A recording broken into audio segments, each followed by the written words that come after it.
So in this video, I'm going to be talking to you about how to calm your anxiety. So one of the main ways that I've seen that you can calm your anxiety is by creating a weekly planner.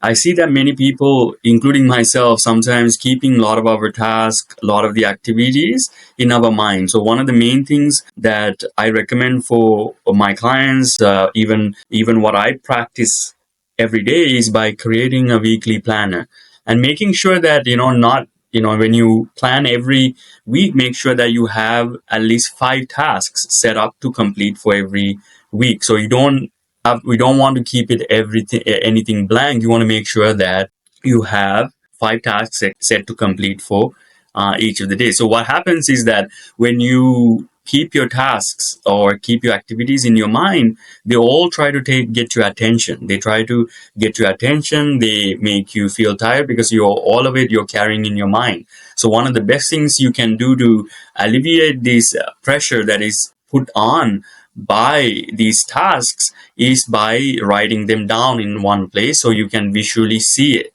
right? So you can examine it and you can check it out and you can check off things that you complete. So having this opportunity to complete that and do that relieves some of the many issues associated with workload management, right? So one of the main things that people get stressed out is because they have too many tasks to complete. So one of the ways you can prevent this is by writing down your tasks in a weekly planner, and make sure that you write down at least 5 main tasks that you need to complete for that week, and then make sure that you take action right away. Okay. Next thing that really I've noticed that really helps to reduce your anxiety, reduce your stress, is accept and love imperfections, right? So sometimes when you're working on things, when you are tasks or when your activities, even how you treat yourself, there might be things that you might not necessarily like or enjoy.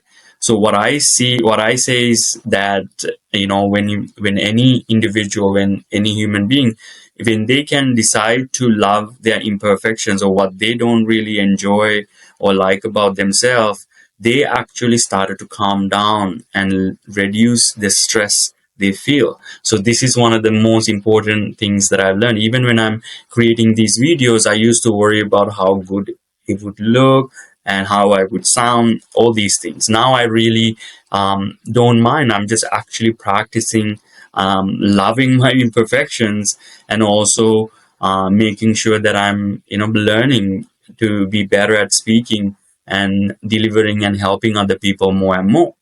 So that's one of the things. So I decided to instead of worrying about being perfect, worrying about doing everything right all the time, to accept some of my mistakes, accept my imperfections, some of the things that I've done wrong, and find a way to correct them by accepting, loving, and then focusing on correcting, right? So, and that leads to our next point, which is letting go of criticism. One of the main things that I've seen, that I've noticed, that I wish somebody have told me this in my career, but obviously we don't have, we're not all of us have mentors and coaches and trainers, right? So I didn't know, like, I thought criticism or being hard on myself would make me accountable, make me do the right things that I need to do in my life, which actually what happened was made my life harder. I didn't know when I was criticizing myself, I was getting more stressed out. I was getting more anxious.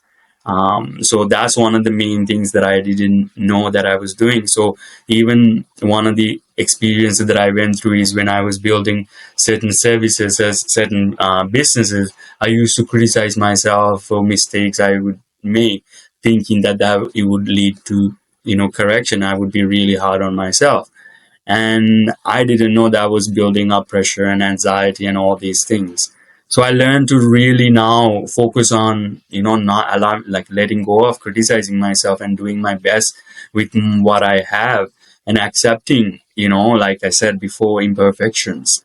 And that really will make you more easier to deal with and more easier to work with, right? And another thing I saw, which is our fourth point, is I noticed that when we criticize others, we end up criticizing ourselves. So the way how the mind, I've noticed, work is, when we criticize others, we use the same words, same way of looking at ourselves, the same way. So I didn't know also when you judge others, you also have a difficulty time with things like social anxiety, especially when you also lead to judging yourself. So one of the things that I learned to let go of completely in my life is judging others and not allowing my mind to think negatively of others. Right? Think they're bad, or they're like this, they're like that. I was like, and what I now tell myself, they are doing their best, right, with what they have, just as I am doing my best with what I have.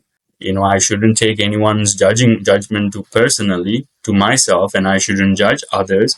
So I noticed that when I let go of criticizing myself and criticizing others or judging other people, um, I become more calm and become more happier.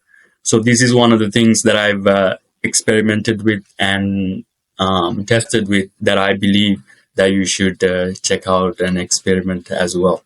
All right, I'll see you on the next one.